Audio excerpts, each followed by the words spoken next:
Good afternoon. We're happy to see so many supportive community members here. Thank you for coming. Yay! Thank you. Also to the media. I'm Tanya Rivera, chairperson, that's what I am, a chairperson of Never Again Moss Landing. We're a grassroots, all-volunteer citizen group which grew in 6 days from one person to over 4,900 supporters. We are advocates for our community's voice and concern about the Moss Landing battery storage fire. We believe a disaster like we are experiencing must never again occur, not just here, but anywhere.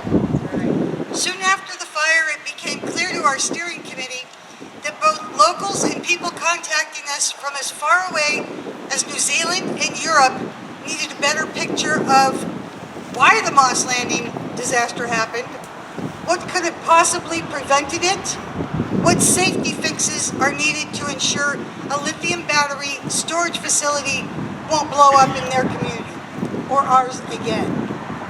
Today we will share insights into why the fire occurred, safety recommendations, local impacts, and other lessons learned. Our findings will be presented by Prunedale resident Ed Mitchell, Moss Landing resident Lori Cruz, and Brian Roeder with the neveragainmosslanding.org. Thank you. I'm going to read this because it needs to be accurate and I don't want to miss anything. I have 15 years of experience both in the Army and at Lockheed Martin evaluating and fielding new technology. Because of that experience, I volunteered to do a rapid technical accountability assessment of why and how the Vistra storage facility failed. 4 reasons. First, Vistra implemented a dangerous storage design. Second, battery thermal runaway created an unstoppable, expanding fire. Third, the California Public Utilities Commission knew or should have known that Vistra's facility was high risk and needed fixes. That didn't happen. Thus, they did not protect the public from safety or reliability failures. Fourth, there was inadequate environmental assessment of the new technology batteries. The following information will help prove my point.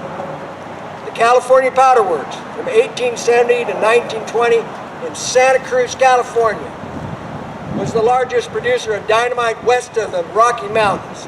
The dynamite was needed by the mining industry and railroads. The powder works did not store their igniters, powder, and dynamite sticks in the same building. Yes, they had explosions, but never lost all their product. Similarly, the U.S. military stores their munitions in multiple bunkers, like the ones on Old Fort Ord that you can see from Highway 1 just before you get to Seaside. Bombs, grenades, bullets, like that. Similarly, next to Vistra's buildings, over my shoulder, Tesla's outdoor lithium batteries are stored in cargo containers separated far enough to not fail and trigger another cargo container to go into thermal runaway. However, Vistra implemented a different storage design. They implemented a high quantity, single building, high risk battery storage design that has a much smaller footprint than having to go outside and spread out all over acres of land. How big was it? Vistra's regional vice president confirmed during a Board of Supervisors meeting that they stored 100,000 batteries in their 800-foot long, 70-foot wide, 30 feet tall building. On Vistra's website, photos show battery racks stretching towards the far wall. But the website also shows that 22 batteries were inserted into each of the 4,545 LG Energy racks. Thus, every time a battery was added, an and every time Iraq was at it, the risk of failure went up because more parts, more components equals more risk of failure. But in 2020, when Monterey County's Planning Commission was assessing if Vistra's project should be allowed to build at the old Moss Landing energy site, they were told that it was highly unlikely to have a battery problem. Really? Really like the following lithium battery storage fires in Belgium, 2017, Germany, 2018, South Korea and Arizona, 2019, Liverpool, England, 2020. Certainly, the CPUC and Vistra knew or should have known about repeated losses of lithium battery storage facilities. In the Vistra Moss Landing case, let's take the highly unlikely, a very low probability. But when you multiply it into horrendous results, it's high risk. On January 16th, Monterey Bay coastal families witnessed the result of risk-taking in the Moss Landing storage building. Basically, Vistra and California's regulator of the plant were gambling that there wouldn't be an uncontrollable thermal runaway. Unfortunately, that night, KON TV had to break into their regular news and send pictures to the whole world of the huge, unstoppable fire at Moss Landing. I say that's the burn, baby, burn phase of thermal runaway. Now that disaster could have been avoided if California's energy storage regulator did not allow Vistra to operate in an all-or-nothing, dangerous to the public storage design. Instead, they could have lived up to their promise to protect the public by telling Vistra, stop, go in there and fix some things in the building. For example, put in 3 fireproof walls, so you have 25% and 25%. You have a much smaller problem if one of those rooms goes into thermal runaway. So if there was a fire, if you did that, the whole place would not go up in smoke. But it did go up in smoke. And we watched a massive cloud form and drift inland, from spreading to Croondale, Watsonville, Santa Cruz, and other places. Now we are already hearing people claim the, I'll quote, new and safer technology will replace the old, riskier stuff that burnt down the biggest lithium storage facility in America. Those people are missing 2/3 of the problem. Excuse me, 3/4 of the problem. You still have to walk away from indoor, single-room, all-or-nothing storage designs. Plus, the biggest problem is within the CPUC and the people pushing to have hundreds of thousands of more batteries be turned on each year while ignoring public safety. Here's a fact. Since 2019, instead of helping the battery business excel, the political and business people pushing hard for massive growth shot the California battery storage industry in the foot. To effectively ensure that never again will there be a storage disaster like the one in Moss Landing requires accepting that the CPUC has been focusing too much on delivering new facilities while forgetting to protect the public. Plus, CPUC reps need to get out of the palace and face the people here, face you, and apologize, and then listen to your concerns.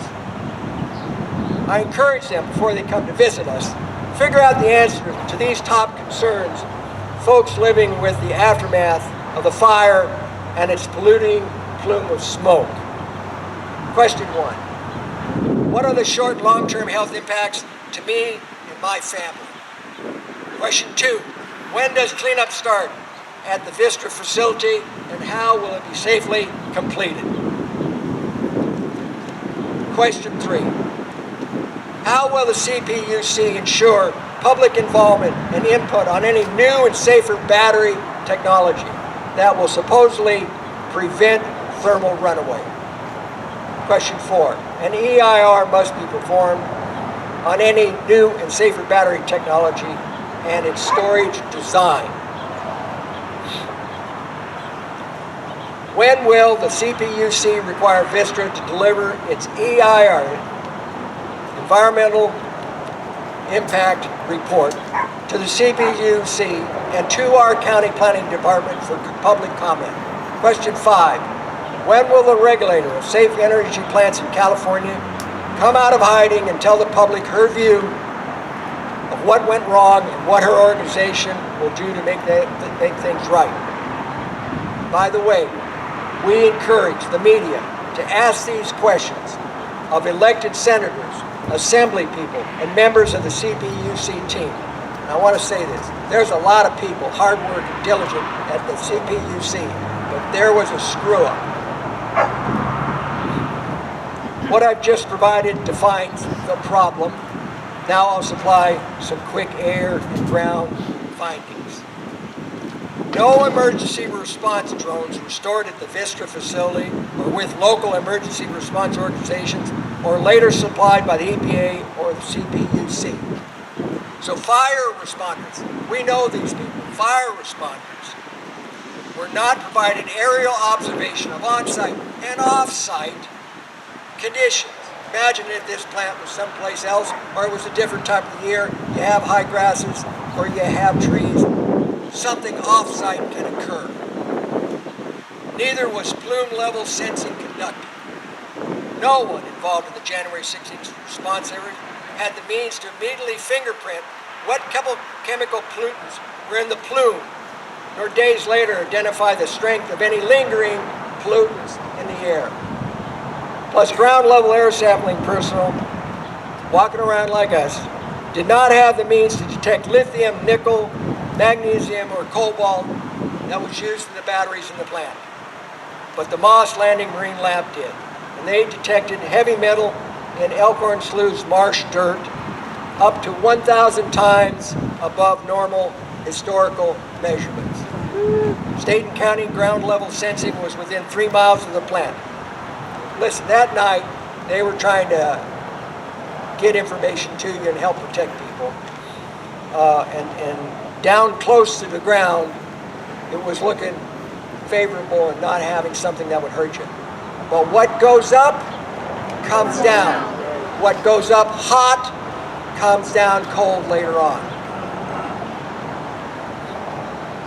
Because of our steering committee felt testing should be done farther downwind, and because many people on our social sites wanted samples at their homes, our steering committee and some members donated $6,500 to purchase 125 sampling kits, get training, and send the product to Utah for assessment.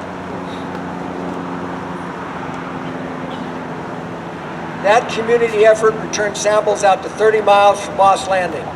Preliminary results will be talked about during questioning by the press. Recommended fixes in this one area. Use aerial drone sampling to gather plume level air samples more quickly and more thoroughly to fingerprint heavy metals, compounds, and particulates. Then land at a spectrometer analysis site, like right here, where there would be people to do the analysis.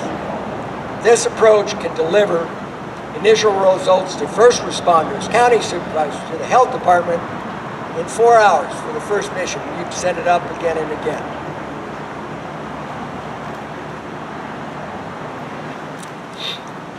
That data could then be quickly transmitted to the public, thus better informing them of the risk headed their way and increase public trust that officials have their game together and really care about the safety of the community. Now let's switch to the good news.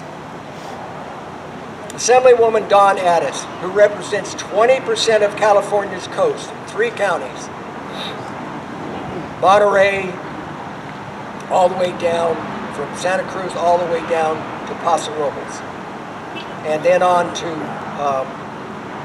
Pismo Beach. She is pushing for the acceptance of Assembly Bill 303 to be passed. That bill restricts where lithium battery storage facilities can be built. For example, not next to environmentally sensitive areas like the Marine Sanctuary here, or children's hospitals, things like that. That's what she's trying to do, is position them in a safer place. That was 2 weeks ago that she announced this. For the people watching this broadcast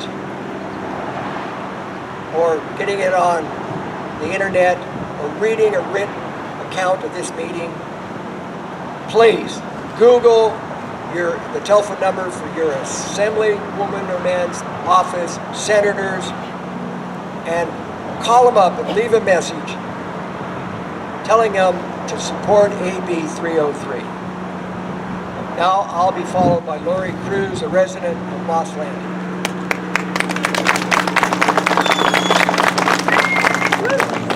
So I'm Lori Cruz. A lot of you may know me. I was raised here on the Monterey Peninsula since preschool. I've spent the majority of my 60 years on this earth here in Monterey County, and a good portion of them here in Moss Landing. I've owned a house here in Moss Landing Heights that's adjacent to the bird sanctuary since 1996. And for those of you who don't know where Moss Landing Heights is, it's the subdivision in this community that houses the local residents. It's less than a half a mile away from the smokestacks, where Vistra and PG&E in collaboration with Tesla have battery energy storage systems. I was here when the fire broke out, walking on our beautiful beach here in Moss Landing. And when I came over... We can't hear you back here. Sorry. I was here when the fire broke out, walking on our beautiful beach. And by the time I was able to come over the dunes, I saw the plume, I saw fires speeding up halfway to the top of the tower. By the time I was able to seek shelter, I had this terrible toxic chemical taste in my mouth and throughout my sinus cavities, which was just a foreshadowing of the symptoms to come.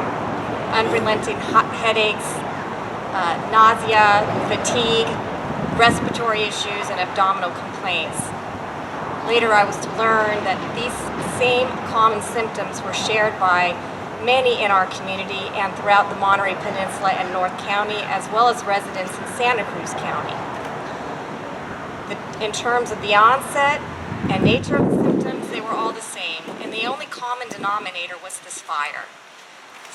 Common sense dictates that there is a relationship between the two. As residents here, we've seen a lot of energy companies come through and operate out of this plant. Some of them have tried and have been good neighbors. As early as, or as recent as the last 25 years, Moss Landing had PG&E operating, and they sponsored a boat washing program to help mitigate the impact of the fallout from the stacks on boat owners here. When Duke Energy came in, they partnered with the community to fund community improvement projects, and those projects were to include bringing our power lines underground.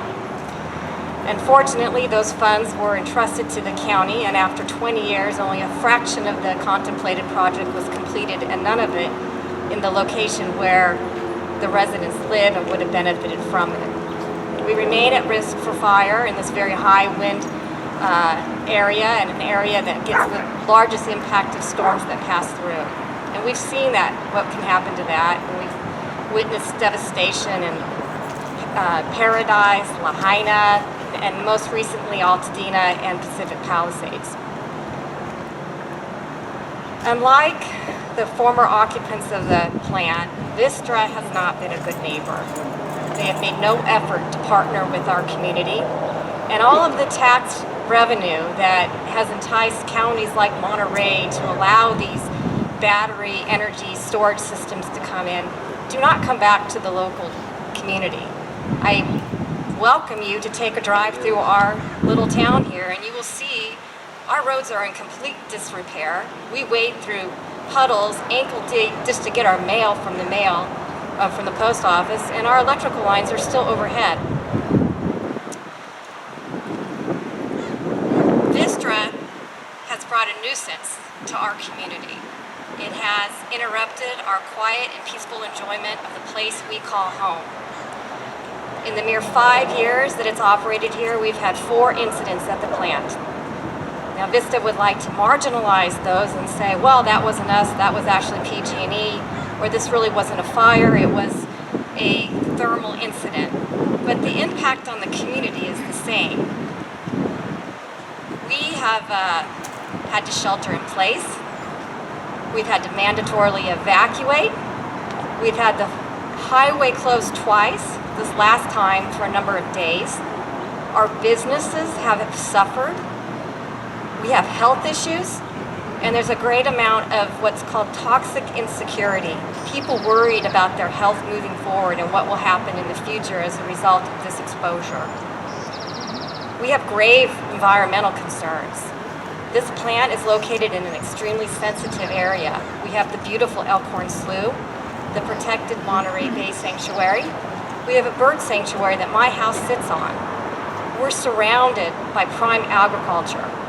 It's just a complete wonder how this was able to be placed here without appropriate scrutiny and environmental reviews. This is the type of nuisance that needs to be abated. We welcome Vistra to be a responsible company and not further increase its liability to its stockholders by going back online before it can guarantee that we will never have a thermal runaway event again. And if they cannot guarantee that, then they should move their operations to a less populated area where they don't pose a risk to the community or our environment. In our quest to move forward to green energy and clean energy, we shouldn't create hazards to humans and the environment that far exceed anything that was associated with the fossil fuels we are trying to replace.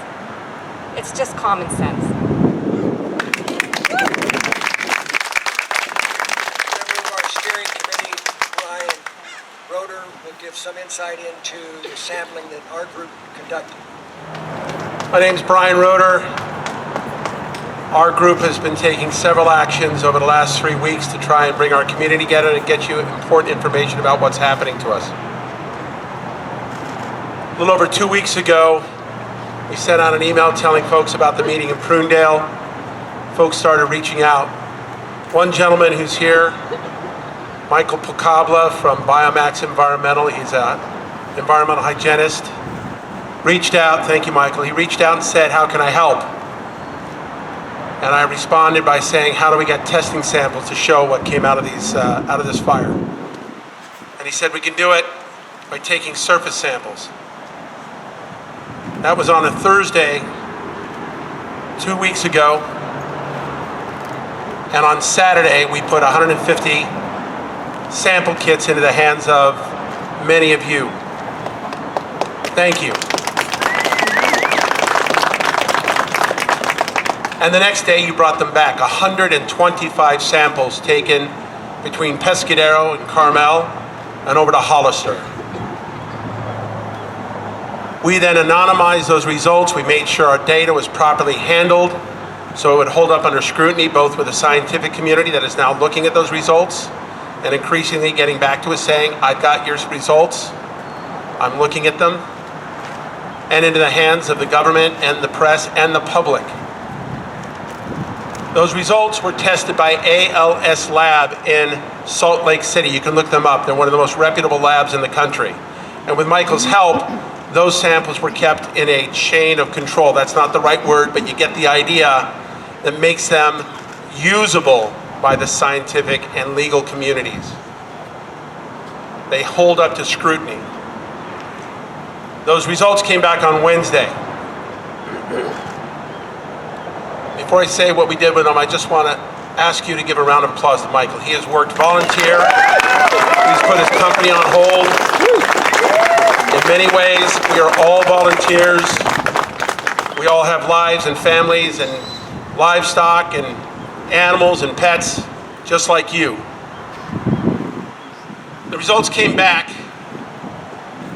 and by Thursday morning, we reviewed and re-reviewed and re-reviewed to make sure that we had correctly put that information into communication that we could send out that would be received and would be credible.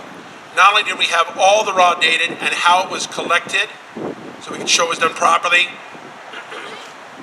but we got some local assistance from some very smart folks that made it possible for us to create a spreadsheet that was based on that data that shows a correlation between the metals that were tested for in those samples and their distance from this plant.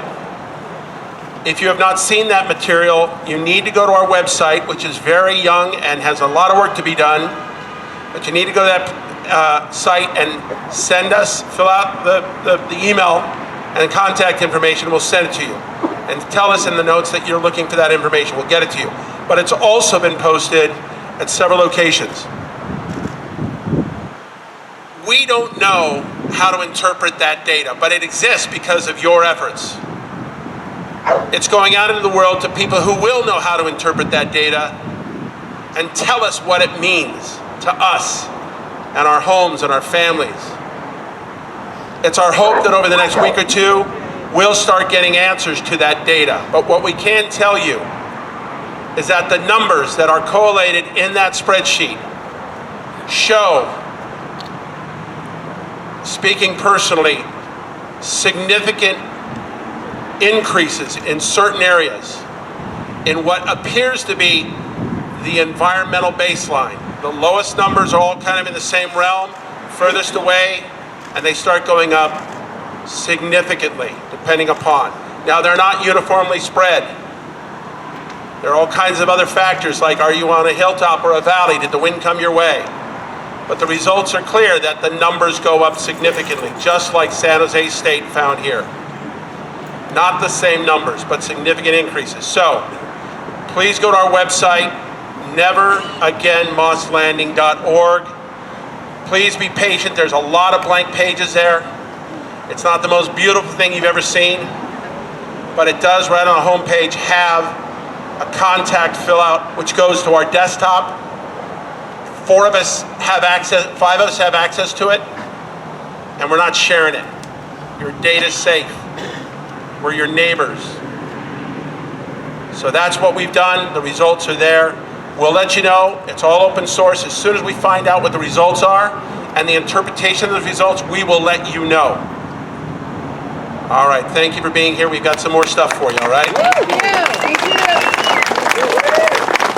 We have another speaker has some information for you. Heather Griffin. Hi everyone, I just want to introduce myself. I'm Heather Griffin. I'm one of the people that came together in our community to create this group and try to figure out how to help us all move forward from this disaster. We have 2 Facebook pages that we created and that we oversee. Lots of information is being put on those.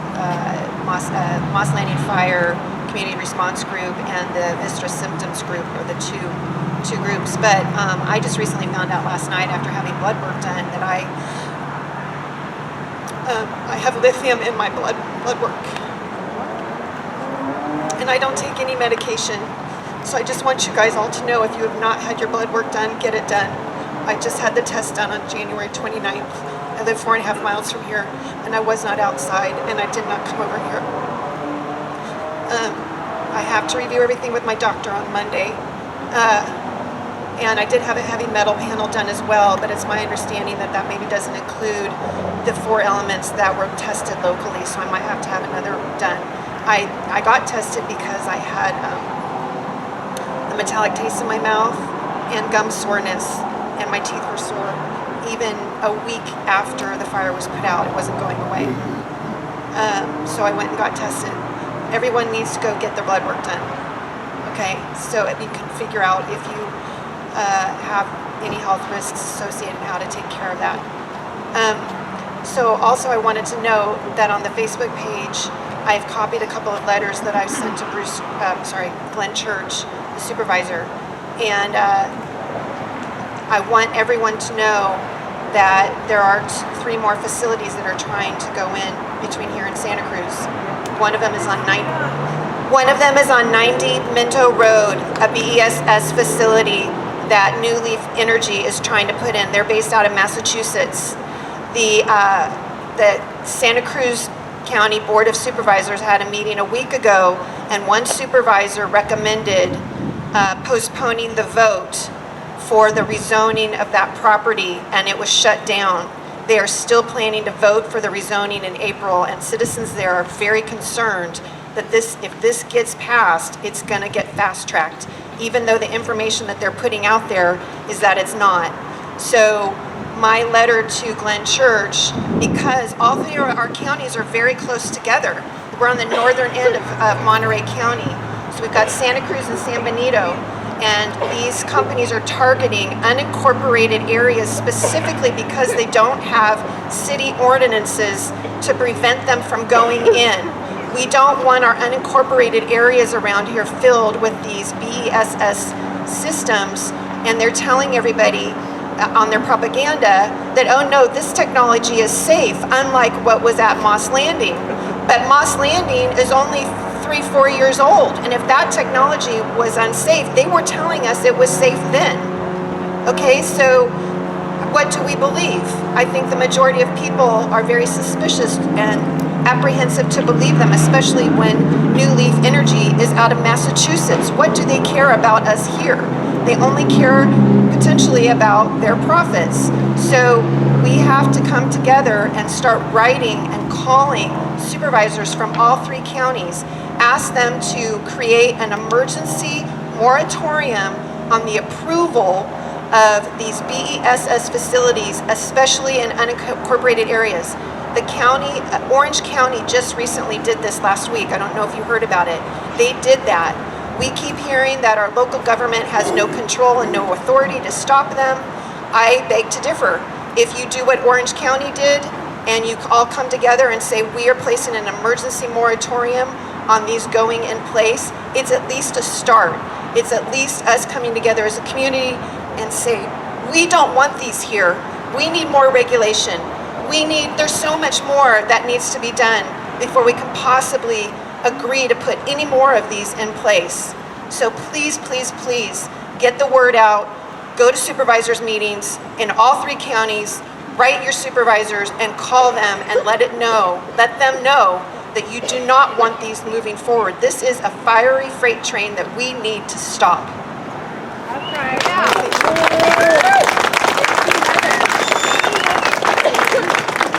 We'd like to give the press an opportunity to ask any questions. Are there any? Ed?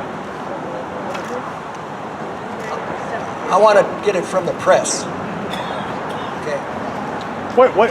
Have you been in contact with Vistra Energy at all? Have they been telling you anything? Because they won't answer any of my questions anymore. They shut me down. I'll repeat the question, which was, has Vistra got information to us of any type? Not as far as I know. Not as much as we know. Any other question? Because we have a surprise. Question? Are you sure there was not an environmental impact report for the site? It's a good question. The question was, what about the original environmental assessment of this project? I got that correct? Yes, yeah. Okay. In 2019, the first project came was Tesla, and in it was rated as not having any environmental impacts. In 2020, Vistra's project came together. Now the reason why what happened was the new technology was not looked at as a new technology, and not having been at the site before, and it should have went under a focused EIR, CEQA, California Environmental Quality Acts, as a very low bar to encourage checking for environmental impacts. There was a lawyer company on the 2019 submittal from San Francisco that challenged the county that they were not looking into hazardous complications with the technology.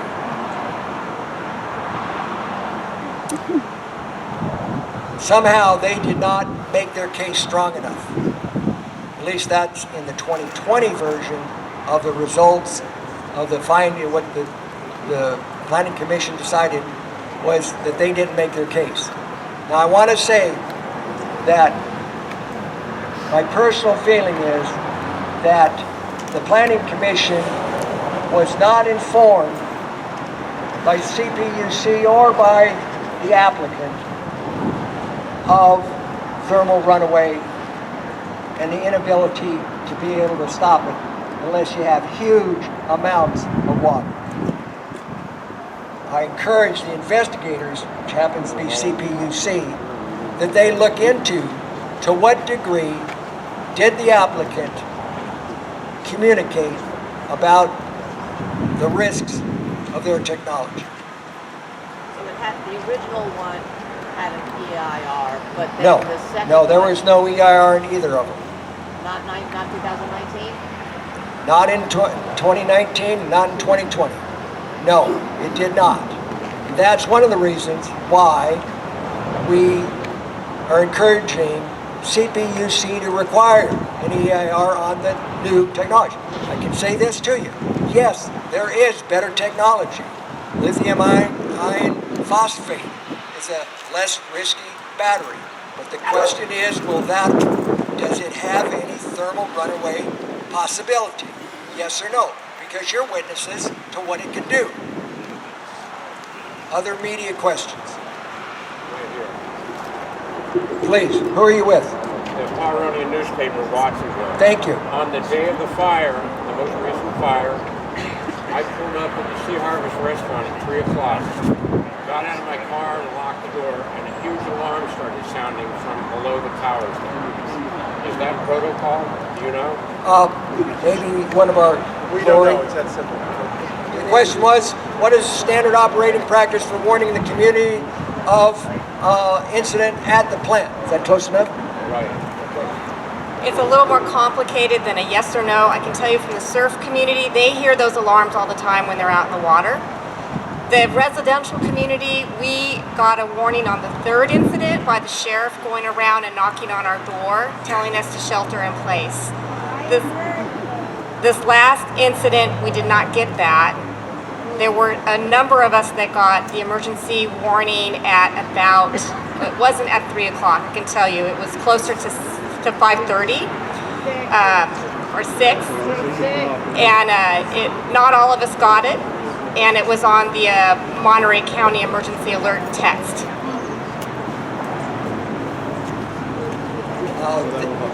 Who are you with? Surf City Times out of Santa Cruz County. It's been about 3 weeks since the incident, right? Yes. And sometimes these batteries can burn for up to a month.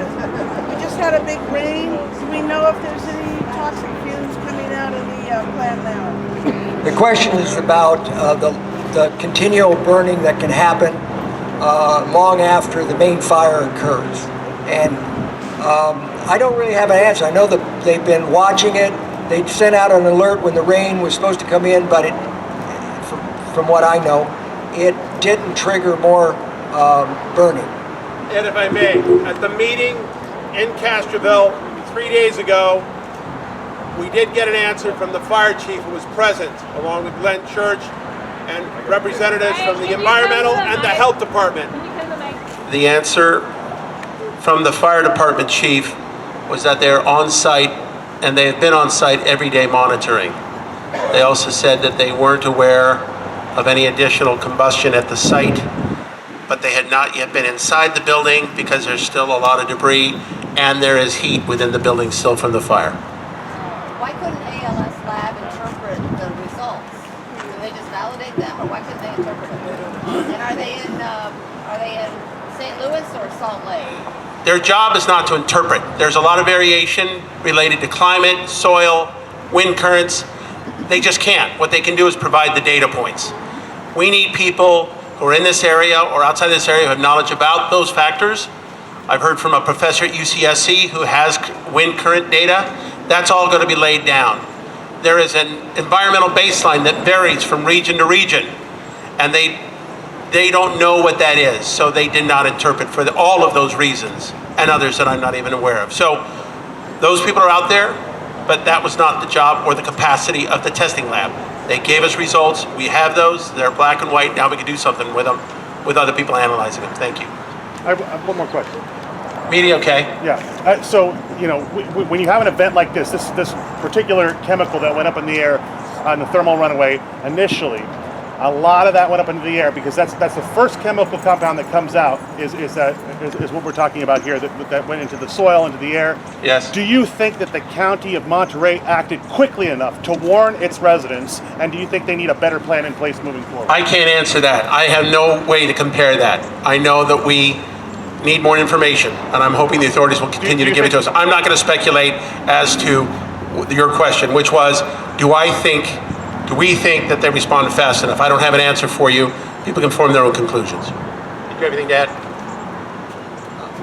We do believe that the example that we provided about how to use a system that will fly up, get stuff, and bring it down to where you can analyze it on site might be a good idea for the biggest storage plant in America. Now, ladies and gentlemen, what does this look like? It looks like a red tag. The people in the community of Monterey are going to go red tag California Public Utility Commission's facility, and just like a red tag on your own house, it identifies the pollution problems, what caused this disaster, and that they have to clean it up and bring it back up to standard if they're going to ever build another plant here. Stay here, we're going to tackle it. All right, folks, so seriously, please do not go. You'll be able to see it. The press is going over there to get this. This is important. I've got some important announcements for you that I really want to share beyond what I was saying before. First off, there's a group that is having a meeting on February 11th. They've asked me to let you know I'm going to be there. It's going to be at Loudon Nelson Center, and it's going to be about what we've been learning, okay? So if you want to be there, tell your friends. It's on the 11th at Loudon Nelson at 6 o'clock. Loudon Nelson is a great resource for our community. I grew up in Santa Cruz. Now, let me get my folder. I'm going to tell you some important information. I would personally like to recognize the leadership of our 2nd District Supervisor, Glenn Church. He's not here. He's very busy. The man has put in enormous hours. He owns, I believe, a Christmas tree farm up the road. I mean, this guy is going the distance, and he's saying the truth. I also want to thank 30th District Assembly Member Don Addis, who's introduced Assembly Bill 303. I've never met her, but I'm very impressed with what she's trying to do. 303 is a start. It's not the solution, but it's a good beginning. All right, we are going to ask you today to take some direct action. I'm going to give you some information on what that might look like. First off, Google Assembly Bill 303. It's so easy, it's right there. Take a little time to learn about the history on this plant. We've been learning because people are pushing it to us. It's all right there, folks. Learn.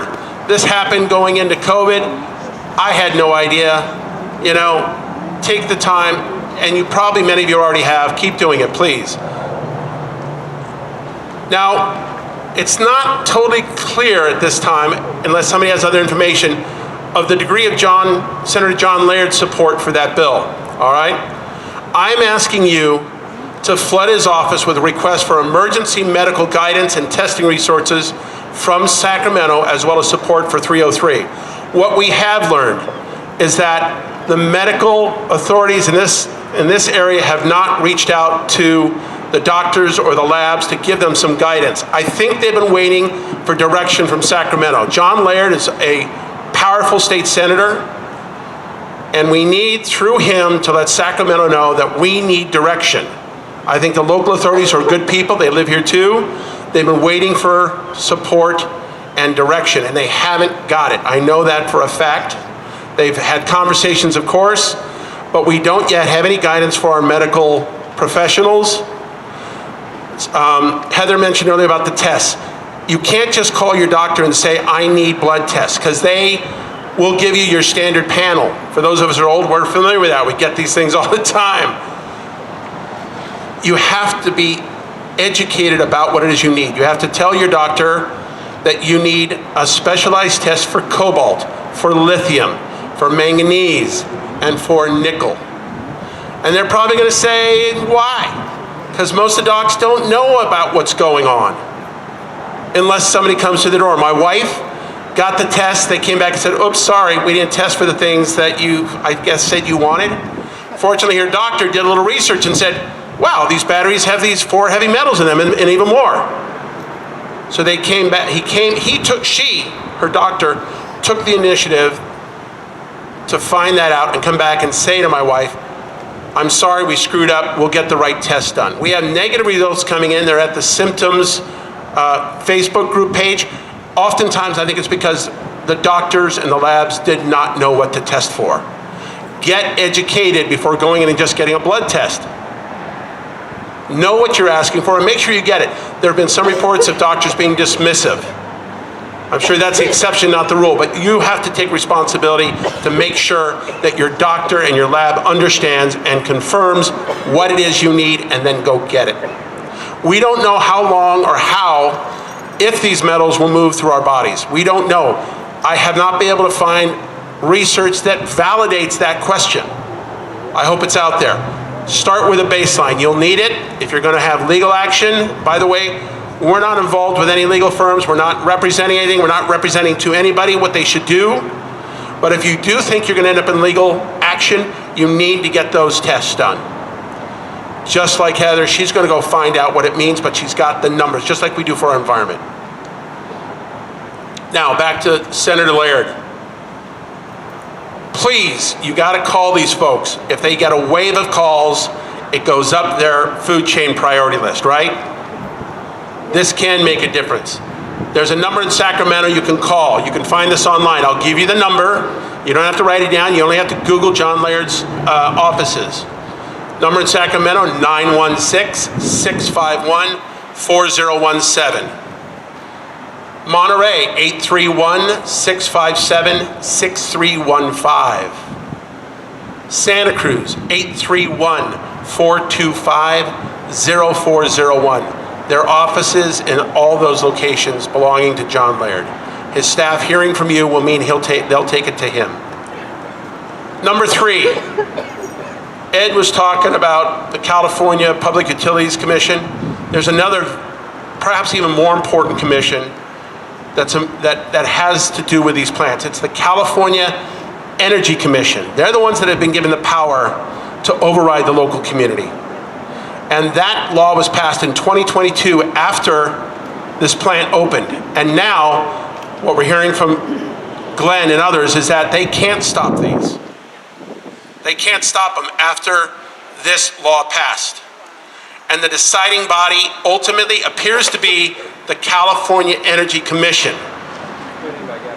I'm asking you to call them and flood them with your concerns. Leave messages. Let them know the people care.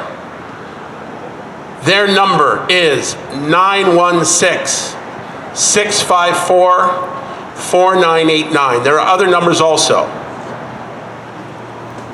Can you repeat that number, please? 916-654-4989. I would like you to bring up the following points or any other points you want to bring up. Demand his support for AB 303. Public support. Demand that his commission keeps this plant shut until it's fully understood how this happened. We know that Vistra has already indicated that they want to reopen this plant before it's been repaired. They still have 20% capacity here. They're losing money. They want to bring it online. We ask that you ask the CEC to not allow any additional plants to be approved over local objections. And finally, that they develop and put in place requirements that greatly exceed the current requirements for obvious reasons. There's also going to be a February 12th Central Coast Community Energy Meeting. These are the local organizations, PG&E and all the others will be in that meeting along with local government authorities. It is a Zoom. We will get the information up at our site by tomorrow at the latest. You can go to neveragainmosslanding.org, and we'll have that front and center, their flyer. You can also Google it. But this is the Central Coast Community Energy Meeting. We need this on their agenda. Here's what we need. Here's what Tanya and I need. Here's what our group needs. Here's what we think our community needs. We need right now people in your orbit, in your network, who know how to post and use at Instagram, Reddit, YouTube, and TikTok. I'm an old guy. I use Facebook. Millennials, Z's, X's, Y's, N, double three generations. They don't. But those young people have the passion for our environment that we have. But they're not where we are. They're not, many of them, some are, but many aren't here, and they're not on Facebook. So if you have a teen, a 20-something, a 30-something that can reach out to me, info, that's me, info@neveragainmosslanding.org, we'll put them to work. And we'll start getting this message into the places where they are. And then they'll go to work helping us. There are places on Facebook where you can go to get information. I'm going to give them to you. You can also post there and share what's been happening with you and the people you love. The first is the one that was put up by Heather, who spoke earlier. It's the Moss Landing Battery Plant Environmental Disaster Community Group. Just put up Moss Landing Disaster. It's going to pop up, folks, on Facebook. There are 1,600 people at that site already, sharing information and asking questions. Then there's a site that my wife put up, which is called Moss Landing Power Plant Vistra Fire Symptoms. It's about 3,400 people at that site. Between these two sites, you can find a lot of information and you can share your information. Also, in addition to our website, where we're asking you to go and give us your contact information, there's elkhornstrong.com, www.inthehouse.elkhornstrong.com. They're here on the ground and they're sharing a lot of important information there. You can also go to the county's emergency services website. I was just there earlier. They are trying to put up real-time information. They're overwhelmed, as you can imagine, and they're not necessarily pushing it out to us. So we're asking you to go and learn a little bit by going there. Their address is readymontereycounty.org. You'll see that it's their emergency site. They actually have it's their kind of everything that's going on in the county. There's a big red bold section, emergency. You click on that, and the only emergency listed there, folks, is right over my left shoulder here. And you can go there and you can start following it and learning what the county's doing in responses. And I really encourage you to do that.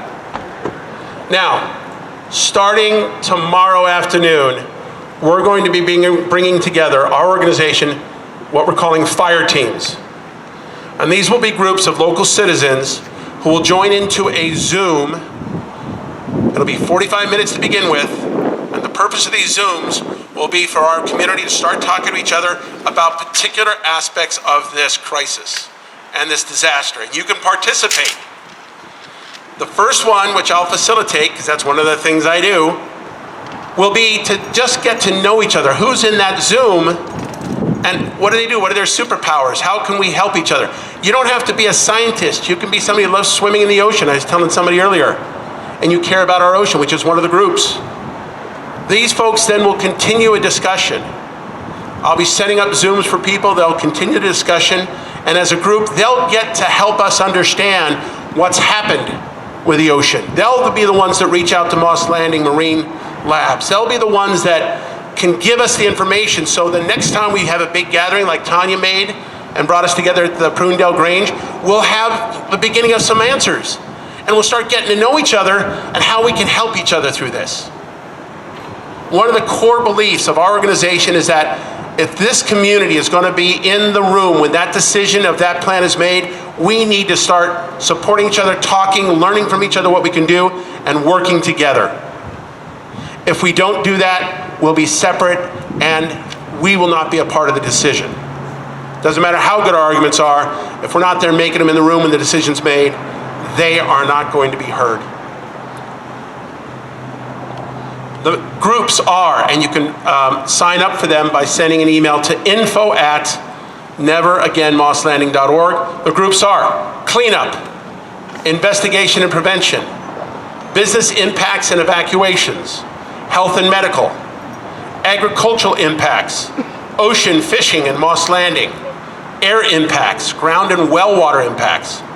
We have a steering committee that's basically 5 or 6 of us, and we're going to create a group that wasn't there originally when we first came up with these, which is government committee. The first one of these will begin at 2 o'clock tomorrow. You need to, if you want to participate, you need to send that email today so I can get you into the database, show which group you want to be a part of, make sure you get the notification this evening before I go home to my wife and our 7-year-old. Get the information this evening that lets you know what that group will be. If I get requests tomorrow, it's going to be hard for me to individually respond to them. Can you post that email address on the Facebook page so that we can... Yes, I can post it there, but again, it's very simple. It's our name, Never Again Moss Landing. It's self-explanatory.org, and it's just info@neveragainmosslanding.org. So if you don't see it there, and I hope you will, but I got a lot on my plate. We all do. So if it's not there, don't let that deter you, okay? It's a great request. Can you read the groups one more time? The what? The groups. Read the The groups are cleanup, investigation and prevention, business impacts and evacuations, health and medical, ocean fishing, Moss Landing, air impacts, agricultural impacts, ground and well water. We have a steering committee that could use a lot of help because we're kind of maxed out, aren't we, Tanya? Yes, indeed. And we're going to create a government committee to talk about talking to our government representatives. Those are the groups. The metals that we tested for are lithium, cobalt, nickel, and manganese. We have the numbers.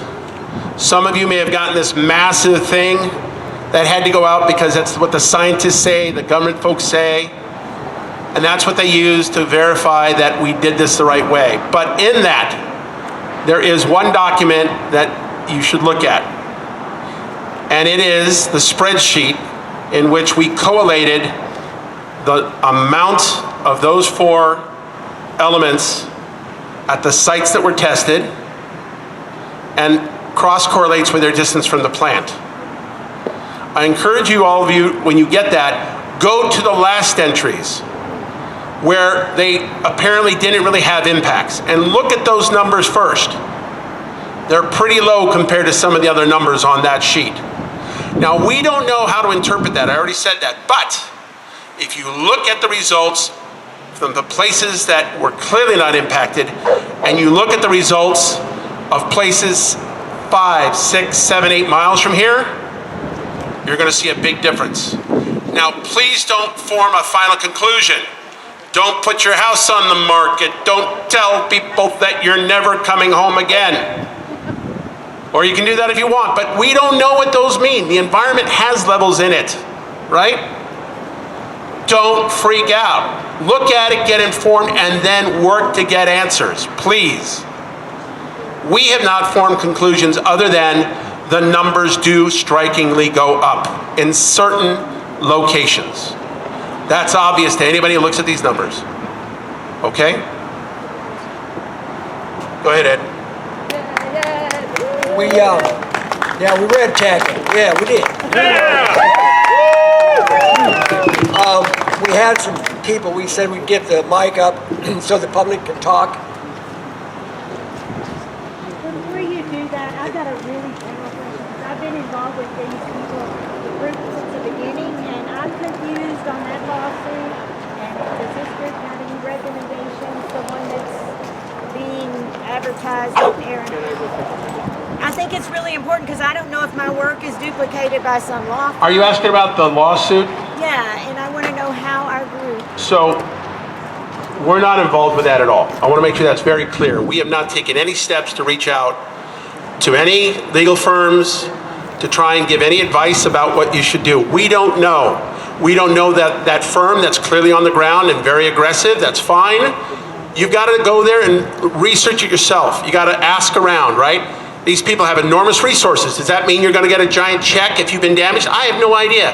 And nobody here is going to endorse any of that, or even, we're not even looking at that, because it's outside of what we're trying to do. We're trying to help this community understand and be at the table. And you guys are going to do whatever you want with a law firm, so we're not going to endorse or tell you what to do there. We just can't. Well, they refer to it as residents of Moss Landing. Right, but just so you know, I can't answer that question. None of us can. And I hope that you'll research it, all of you. Excuse me, the blood work that you mentioned to get tested for at the doctor. I can't hear you, I'm sorry. The blood work that you mentioned to get tested at the doctor. What? The elements are cobalt, lithium, manganese, and nickel. So we're going to rotate this around. We're going to start with Nina first. Let her, you can tell her what you want. I'm just here to confirm or support what Heather said earlier about the grid scale size BESS facility in planning stages already for just outside of Watsonville. We're talking about 1.5 miles from Watsonville. It's about 1,000 feet from a dense residential area. It's between two lakes. One of the lakes, College Lake, is a reclamation project that's won awards that sends clean water to Pajaro Valley for agriculture.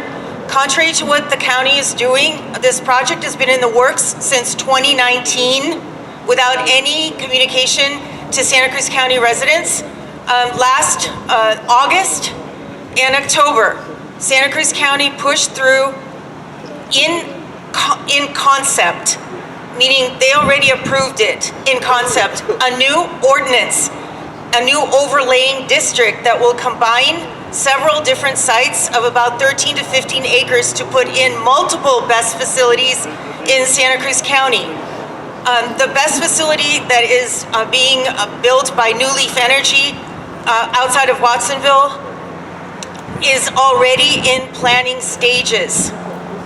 So Becky Steinbrunner and I sat for a week and looked at the actual plan in the planning division.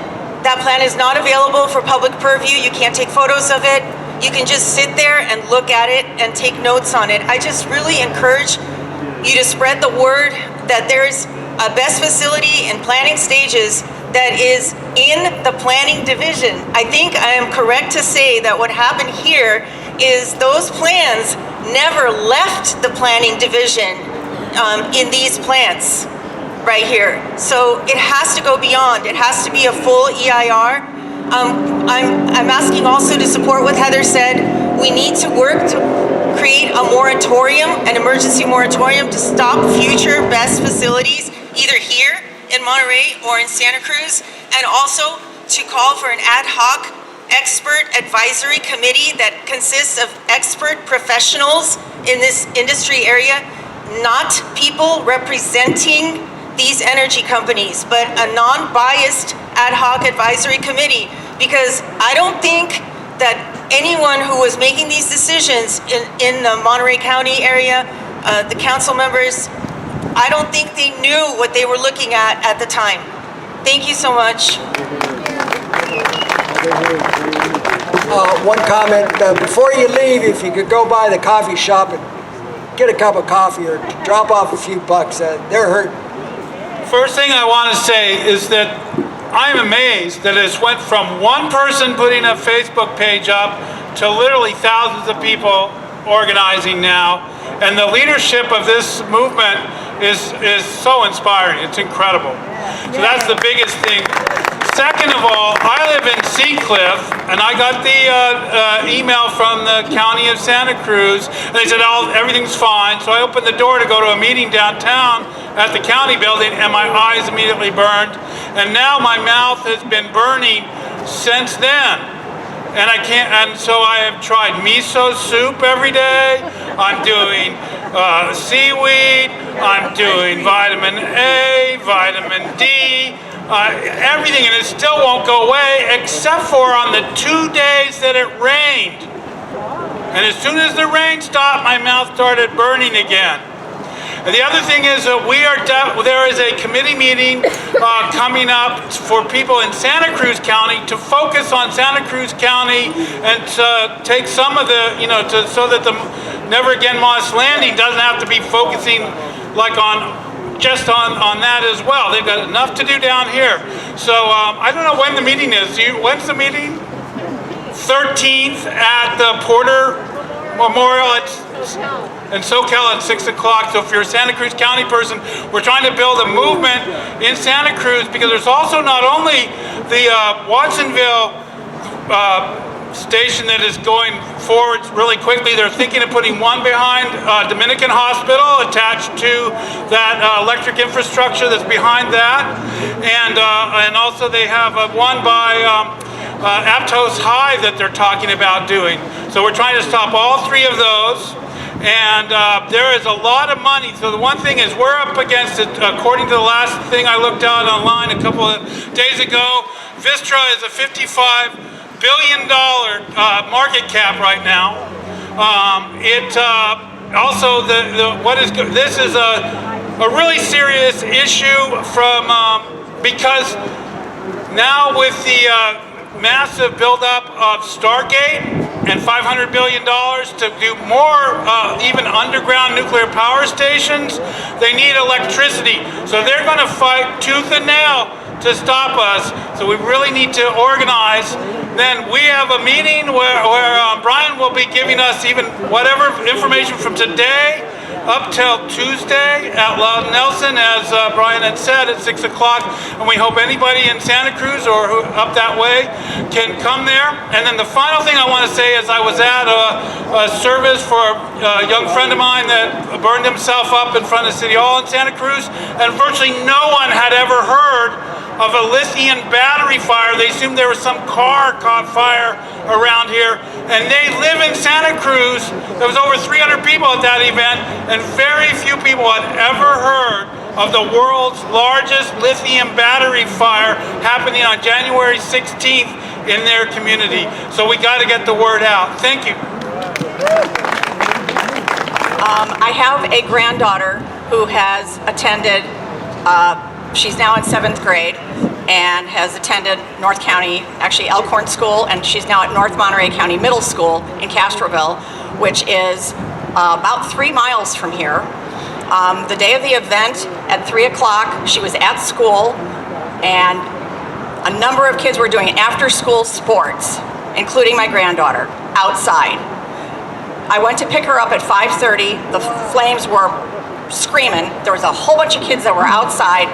I just want, if you're going to contact our elected officials, John Laird, Jimmy Panetta,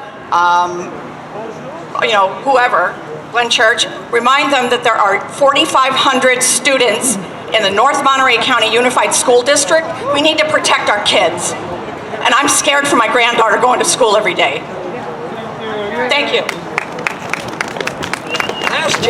Last chance.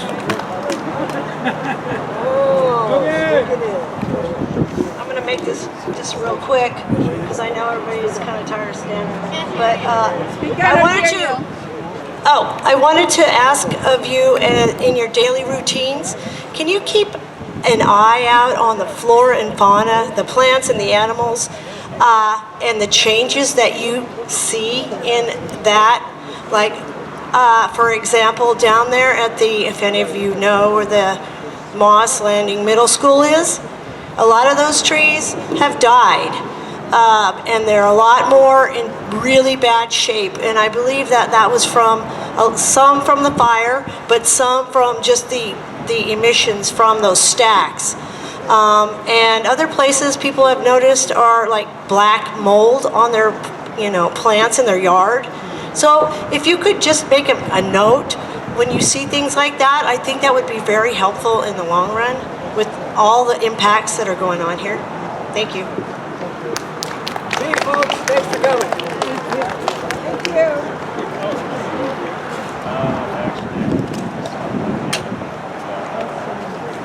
I don't know what I hang out with a lot of students over there, and I've been kind of barking in their ears because I don't want to mention any specific produce companies, but because I don't know. But that definitely affected the food, and these very wealthy people from all over the world, their children are eating that food now, and they're gonna eat that food in the future in the soil. And I think using that as leverage to get the UCSC students and their parents who live all over the world involved in this is a good idea. It's the leverage I'm going to be using, because there's absolutely no question. I was actually here an hour before the fire caught fire. I have a photo an hour before on no fire.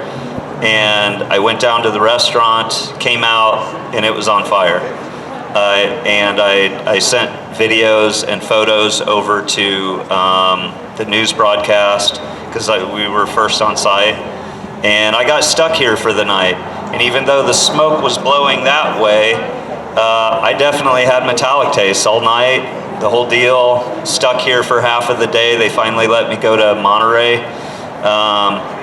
But yeah, the agriculture, so anybody involved in that, using that as leverage for the students at UCSC to get involved, great idea. And something slightly off of that, we're still spraying pesticides that are banned in 40 countries in the world on these fields over here. And I feel like this is going to be an opportunity to also address that. And the best way for soil remediation, what every hippie would tell you, plant hemp. No kidding. If they put hemp in these fields and around the slough for 1 year, it would pull out the toxins and the metals. So I've got a friend that gets bulk hemp seed. I'm already in that process, and I'm sending that stuff out, and I'll put something on the agricultural part. But that's my 2 cents. The food. So thank you guys, all of you. Thank you for your heart song.